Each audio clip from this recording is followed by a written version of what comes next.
किस्सा अमीना का। अमीना ने कहा, जुबैदा की कहानी आप उसके मुंह से सुन चुके, अब मैं अपनी कहानी आपके सम्मुख प्रस्तुत करती हूँ। मेरी माँ मुझे लेकर अपने घर में आई कि रनड़ापे का अकेलापन उससे न खले। फिर उसने मेरा विवाह इसी नगर के बड़े आदमी के पुत्र के साथ कर दिया। दुर्भाग्यवश एक ही वर्ष बीता था कि मेरा पति मर गया, किंतु उसकी सारी संपत्ति जिसका मूल्य लगभग 90,000 रियाल था मेरे हाथ आ गई। इतना धन मेरी सारी जिंदगी के लिए काफी था। जब पति को मरे 6 महीने हो गए तो मैंने 10 बहुत मूल्यवान पोशाकें बनवाई, जिनमें से हर एक का मूल्य 1,000 रियाल था। जब पति को मरे 1 वर्ष पूरा हो गया तो मैंने उन पोशाकों को पहनना आरंभ किया। एक दिन मैं अपने घर में अकेली बैठी थी कि मेरे सेवक ने मुझसे कहा कि एक बुढ़िया आपसे कुछ कहना चाहती है, आज्ञा हो तो उसे अंदर ले आऊं। मैंने अनुमति दे दी। बुढ़िया अंदर आई और उसने भूमि चूमकर मुझे प्रणाम किया, फिर खड़े होकर कहने लगी, मैंने आपकी दयालुता की बड़ी प्रशंसा सुनी है, इसीलिए आपके सन्मुख कुछ निवेदन करना चाहती हूँ। मेरे पास एक कन्या है जिसके माता पिता नहीं है। आज रात को उसका विवाह है। हम दोनों इस नगर में अपरिचित हैं। जिस लड़के के साथ उसका विवाह होना है वह धनी परिवार का है और उसके संबंधी भी काफी हैं। सुना है कि दूल्हे के साथ बहुत सी स्त्रियां बहुमूल्य वस्त्राभूषण पहन कर आएंगी। यदि आप उस विवाह में शामिल हो तो मेरी प्रतिष्ठा रह जाएगी। हमारी ओर से आप होंगी तो समझ आने वाले हमें अपरिचित और निर्धन न समझेंगे। तुम्हारे जैसी शान शौकत तो किसी में नहीं होगी और सब लोग यही कहेंगे कि जब इस बुढ़िया की ओर से ऐसी धनाढ्य महिला आई है तो वह भी प्रतिष्ठावान होगी। अगर आप मेरी निर्धनता और दीनता का ख्याल करके मेरे यहाँ चलने से इनकार करेगी तो मेरी प्रतिष्ठा धूल में मिल जाएगी। इस नगर में न तो मेरा कोई अपना सगा संबंधी है जिससे मैं मदद मांगूं, न आपके समान परोपकारी कोई महिला है जो दीन अनाथों पर दया करे। यह कहकर बुढ़िया रोने लगी। मैं उसके रोने से द्रवित हो गई। मैंने उसे दिलासा देकर कहा, अम्मा तुम फिक्र न करो, मैं तुम्हारी बेटी के विवाह में अवश्य सम्मिलित होंगी। तुम्हें खुद अब यहाँ आने की जरूरत नहीं है, तुम विवाह का प्रबंध करो। मुझे अपने मकान का पता बता दो, मैं स्वयं वहाँ पहुँच जाऊंगी। बुढ़िया यह सुनकर बहुत ही प्रसन्न हुई। उसने कहा, जैसे इस समय आपने मुझे प्रसन्नता दी है वैसे ही भगवान सदैव आपको प्रसन्न रखे। लेकिन आप मेरा मकान कहाँ ढूंढती फिरेंगी? मैं स्वयं शाम को यहाँ आकर आपको अपने घर ले जाऊंगी। यह कहकर बुढ़िया चली गई। मैंने तीसरे पहर से तैयारी की। एक बहुमूल्य जोड़ा कपड़ों का निकाल कर पहना, बड़े बड़े मोतियों की माला पहनी तथा और भी बहुत से रत्नजटित आभूषण यथा बाजूबंद, कर्णफूल, अंगूठियां आदि पहने। इतने ही में शाम हो गई। बुढ़िया मुझे लेने को आ गई और मेरा हाथ चूम कर बोली कि दूल्हे के माता पिता तथा अन्य संबंधी मेरे घर आए हुए हैं। यहाँ के कई धनी मानी और प्रतिष्ठित व्यक्ति और उनकी स्त्रियां भी वर पक्ष की ओर से आए हैं। अब आप चलकर मेरे पक्ष की लाज रखिए। मैं बुढ़िया के साथ उसके घर की ओर चल दी और साथ में अपनी कई दासियों को भी अच्छे वस्त्राभूषण पहनाकर अपने साथ ले लिया। हम लोग चलते चलते एक चौड़ी और साफ गली में पहुंचे। वृद्धा ने हम लोगों को ले जाकर एक बड़े द्वार के सामने खड़ा कर दिया। दरवाजे के ऊपर एक तख्ती पर लकड़ी से तराशे हुए अक्षरों में लिखा था कि इस घर में सदैव प्रसन्नता का निवास है। वहां दिए भी जल रहे थे जिनके प्रकाश में मैंने यह इबारत पढ़ी। बुढ़िया ने ताली बजाकर दरवाजा खुलवाया और मुझे अंदर एक बड़े दालान में ले गई। अंदर एक अत्यंत रूपवती स्त्री ने मेरा स्वागत किया, मुझे गले लगाया और सम्मानपूर्वक एक कमरे में ले जाकर बिठाया। फिर मैंने देखा कि वहां पर एक रत्न जटित सिंहासन रखा है। उस सुंदरी ने मुझसे कहा कि तुम सोचती हो कि तुम किसी और का विवाह कराने आई हो, वास्तविकता यह है कि तुम्हें यहाँ तुम्हारे ही विवाह के लिए लाया गया है। मुझे यह सुनकर आश्चर्य हुआ, किंतु उस स्त्री ने मुझे और कुछ पूछने न दिया, बल्कि इधर उधर की बड़ी अच्छी बातें करने लगी और बात बात में मेरे प्रति सम्मान प्रकट करने लगी। कुछ देर में उसने कहा, बीबी शादी की बात तो यह है कि मेरा एक जवान भाई है जो अत्यंत रूपवान है। उसने तुम्हारे रूप और गुणों की बड़ी प्रशंसा सुनी है और तुम पर मोहित हो गया है। वह तुमसे विवाह करने को अत्यंत लालयित है। यदि तुम उसके साथ विवाह करने से इनकार करोगी तो उसे अति क्लेश होगा और उसका दिल टूट जाएगा। मैं ईश्वर की सौगंध खाकर कहती हूँ कि वह नौजवान हर प्रकार तुम्हारी संगति के योग्य है। तुम उस पर पूरा भरोसा रख सकती हो। वह बड़ा प्रसन्नचित आदमी है और तुम्हें हर तरह खुश रखेगा। वह स्त्री बहुत देर तक इसी प्रकार अपने भाई की बात करती रही और उसकी प्रशंसा के पुल बांधती रही। अंत में उसने मुझसे कहा कि तुम्हारी ओर से जरा सा भी इशारा हो तो मैं उस आदमी से तुम्हारे आने के बारे में कहूँ। यद्यपि पहले पति के मरने के बाद मेरी विवाह करने की तनिक भी इच्छा नहीं थी, तथापि उस स्त्री ने उस आदमी की इतनी प्रशंसा की थी कि इनकार करने की भी इच्छा बिल्कुल न हुई। मैं उसकी बात पर मुस्कुराकर चुप हो रही। स्त्री मेरी मुस्कुराहट और मौन से समझ गई कि मैं राजी हूँ। उसने ताली बजाए। इसके साथ ही पास के एक कमरे से एक अति रूपवान युवक बड़े तड़क भड़क कपड़े पहने हुए निकला। उसे देखकर मुझे अपने भाग्य पर बड़ी प्रसन्नता हुई कि ऐसा रूपवान पुरुष मेरा पति बनेगा। वह मेरे पास बैठा और मुझसे अत्यंत शिष्टता और बुद्धिमत्तापूर्वक बातें करने लगा। उसकी जितनी प्रशंसा उसकी बहन ने की थी, मैंने उसे उससे अधिक पाया। उस सुंदरी ने जब मुझे भी राजी देखा तो दूसरी बार ताली बजाई, जिससे एक अन्य कमरे से एक काजी निकले और उनके साथ 4 अन्य मनुष्य। काजी ने शरीयत के अनुसार हम दोनों का विवाह करा दिया और 4 आदमियों की गवाही भी हो गई। मेरे पति ने मुझसे वचन लिया कि मैं किसी अन्य पुरुष से बात न करूंगी, बल्कि देखूंगी भी नहीं, सदैव पातिव्रत्य का पालन करूंगी और उसकी आज्ञाओं का प्रसन्नता पूर्वक पालन करूंगी। उसने यह भी कहा कि अगर तुमने अपनी प्रतिज्ञाएं पूरी की तो मैं तुम्हारा त्याग कभी नहीं करूंगा। मैं धनवान वर्ग की महिलाओं की भांति, बल्कि रानियों की भांति अपने पति के घर में रहने लगी। 1 महीने बाद मैंने अपने पति से शहर के बाजार को जाने की अनुमति मांगी। मैंने कहा कि जैसे कई अमीर घरानों की स्त्रियां बाजार से रेशमी थान खरीदकर बेचा करती हैं, वैसे ही मैं करना चाहती हूँ। मेरे पति ने इसके लिए अनुमति दे दी। मैं 2 दासियों तथा उस बुढ़िया के साथ, जो मुझे विवाह के लिए बहाना करके लाई थी, नगर के सबसे बड़े बाजार गई, जहाँ बड़े बड़े व्यापारियों की दुकानें थीं। बुढ़िया ने कहा, यहाँ एक नौजवान व्यापारी है जिसे मैं अच्छी तरह जानती हूँ, उसकी दुकान जैसे बहुमूल्य थान कहीं और न मिलेंगे। मैंने भी सोचा था कि एक ही जगह अच्छा माल मिल जाए तो जगह जगह क्यों भटके, इसीलिए उस व्यापारी की दुकान पर चली गई। व्यापारी जवान ही नहीं, अत्यंत रूपवान था। बुढ़िया ने मुझसे कहा कि यहाँ बहुत माल है, तुम व्यापारी से जो भी चाहो मांग लो। मैंने उससे कहा कि मैंने पति को वचन दिया है कि मैं परपुरुष से बात न करूंगी, इसलिए मैं तो इससे बात न करूंगी, तुम ही बात करो। अतएव उस व्यापारी ने बुढ़िया से पूछताछ कर कि मुझे क्या पसंद है, कई अच्छे अच्छे थान दिखाए। मैंने उनमें से एक थान पसंद किया और उसका दाम पूछवाया। व्यापारी बोला, यह थान अमूल्य है, मैं इसे असंख्य अश्वियों में भी नहीं बेचूंगा, किंतु ये सुंदरी अगर अपने कपोल का एक चुंबन मुझे दे दे तो यह थान उसका हो जाएगा। मैंने बुढ़िया से नाराज होते हुए कहा कि यह व्यापारी बड़ा लंपट और धृष्ट जान पड़ता है, इसकी हिम्मत ऐसी गंदी बात करने की कैसे हुई। किंतु बुढ़िया ने व्यापारी ही का पक्ष लिया और कहा, सुंदरी, इसमें कोई विशेष बात तो नहीं है।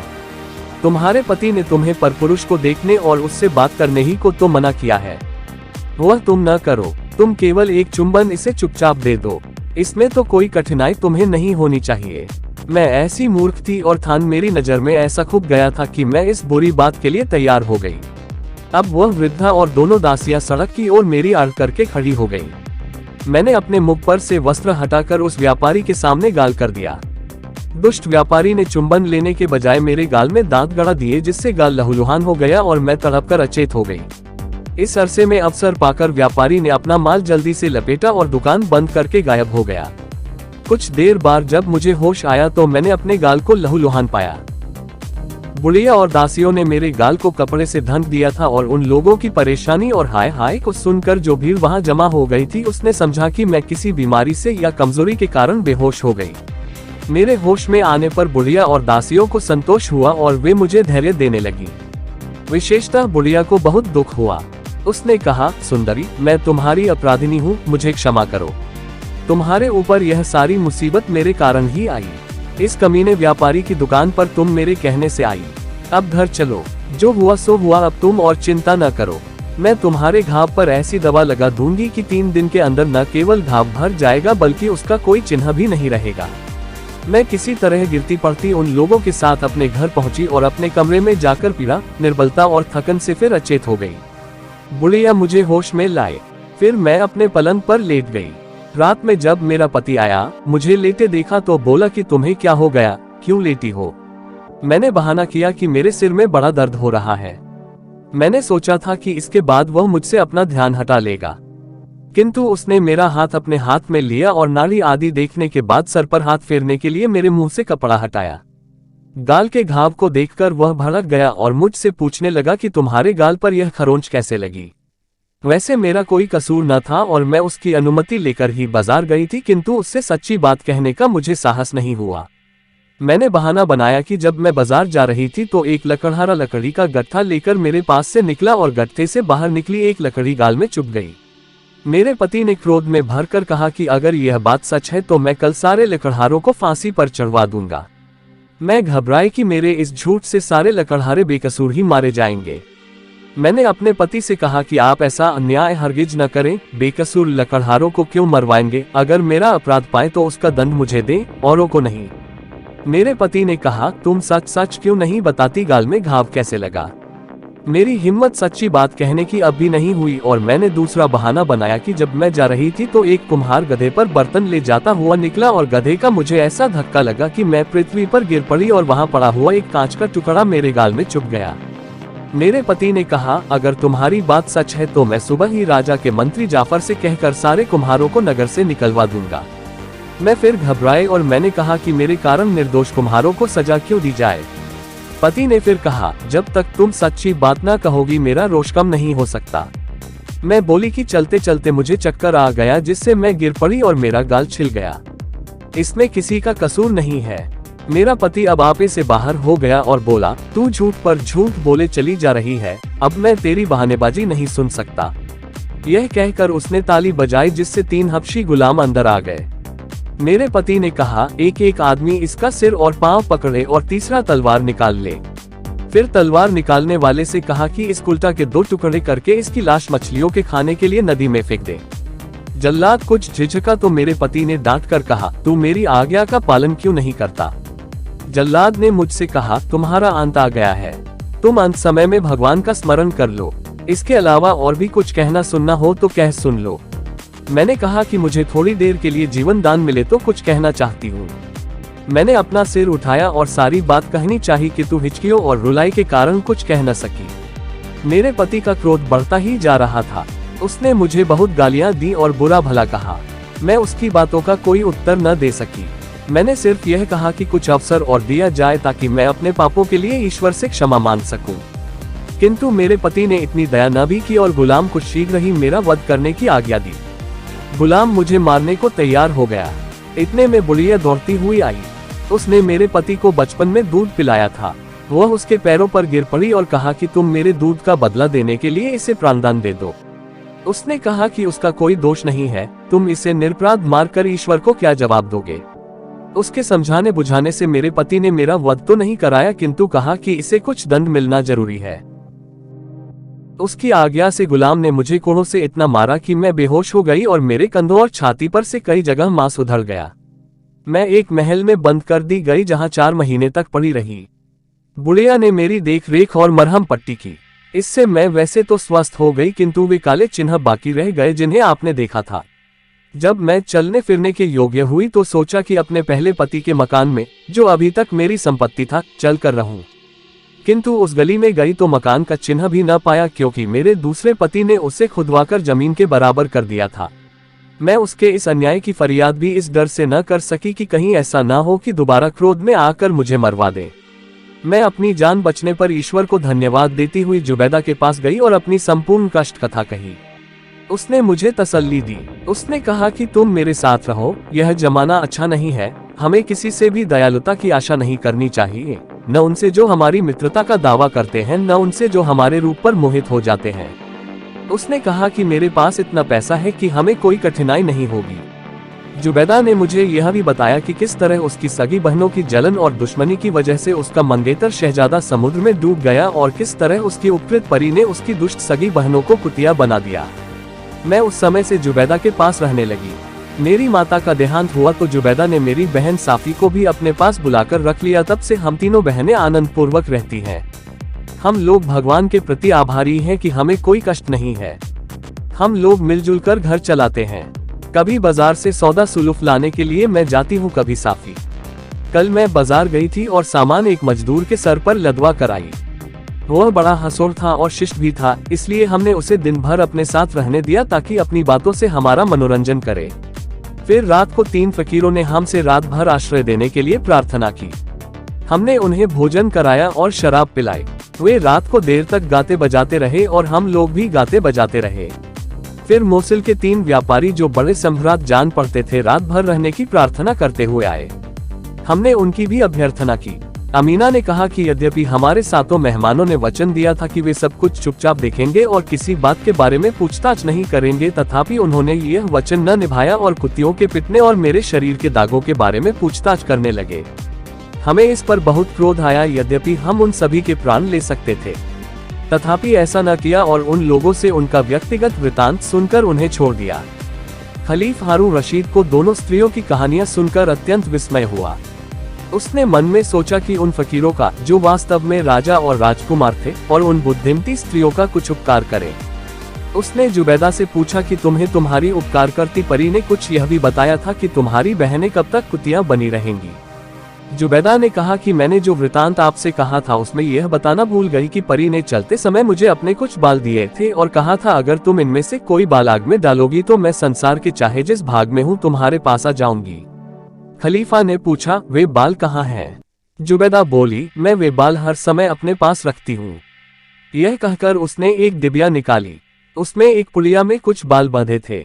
उसने उन्हें खलीफा को दिखाया। खलीफा ने कहा कि मैं भी उस परी को देखना चाहता हूँ। जुबैदा ने पूरी पुलिया आग में डाल दी। धुआं उठते ही भूकंप सा आ गया और कुछ क्षणों में चकाचौंध कर देने वाले वस्त्राभूषण पहने परी सम्मुख आ खड़ी हुई। वह खलीफा से बोली, आप पृथ्वी पर ईश्वर के प्रतिनिधि हैं, आपकी जो भी आज्ञा होगी मैं उसका पालन करूंगी। इस जुबैदा ने मेरी प्राण रक्षा की थी, इसलिए मैं इसकी बड़ी आभारी हूँ। मैंने इसकी बहनों को, जिन्होंने इसके उपकारों के बदले में इससे अत्यंत नीचता का व्यवहार किया था, कुतिया बना डाला।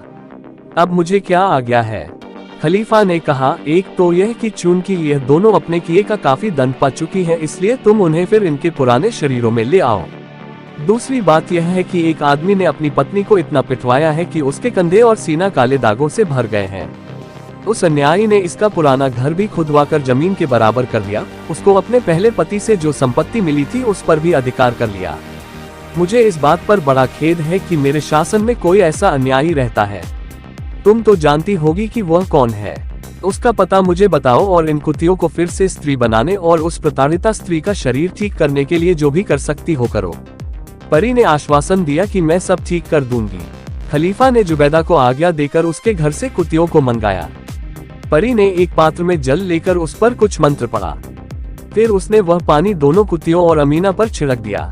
तुरंत ही कुतियां अपने पुराने शरीरों में आकर सुंदर स्त्रियां बन गईं और अमीना के सारे काले दाग चले गए और उसका शरीर कुंदन की तरह दमकने लगा।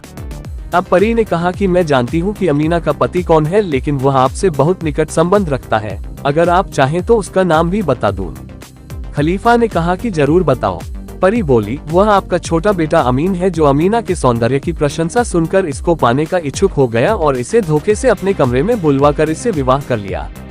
फिर परी ने बाजार की घटना का वर्णन करके कहा कि यद्यपि अमीना निर्दोष थी, किंतु सच्ची बात कहने का साहस न कर सकी और कई बयान दिए जिससे इसके पति ने इसे दंड दिया। यह कहकर परी अंतर्धान हो गई। खलीफा ने अपने पुत्र को बुलवाया, किंतु भय और लज्जा के कारण उसे आने का साहस न हुआ। खलीफा ने उसे सामने बुलाने पर जोर न दिया, किंतु अमीना को उसके पास भेजा और आदेश दिया कि चूंकि यह निर्दोष है, इसलिए तुम इसे पत्नी के रूप में सम्मान पूर्वक रखो।